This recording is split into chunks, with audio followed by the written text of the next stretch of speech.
So hello guys, magama ta karon og Christmas invitation card no. So ako na ni siyang nagunting, na ni siya og porma. Simple ra pero at least naa, di ba? So kay nakat naman jud ako ni ganiha, atuan na lang ni siyang pick on.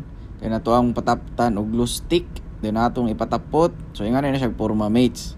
So fast forward kapadayon ko og gama. So akong gigama tanan is 21 kay 21 crew on board mi dire. So dara na ang 21 pieces Christmas invitation card. Dayon ang una natong hatagan kay si second mate, Sek, Merry Christmas.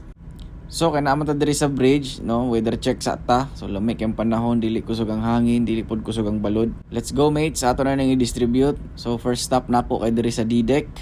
So na diri ang cabin or kwarto nila ni kapitan or ni chief engineer. So sila atong unang hatagan ni palusot ra nato diri sa ilahang portahan kay nangatulog ni sila ron. Dayon nahibalag na ko ni mga amigo, "Oy pre, Christmas bonus oh." Pero duda gyud siya ba? Ayaw nag-asa pre. So next time ato diri sa C-deck no. So mates mo ang ginapalusot ra nako ni sa ilang mga portahan kay tulog ni sila ron kay Sabado pahuway ang mga tawo. So last stop nato is B-deck no. So hinahinay ra gyud ta og butang ani kay makamata sila na makasab-an gyud ta. So mora to mates no, nahatag na gyud nako tanan sa mga kwarto nila. So naog ta diri sa among crewmates. So nagprepare sila para ugma sa among Christmas party. So mora to mates, see you sa Christmas party. Bye-bye.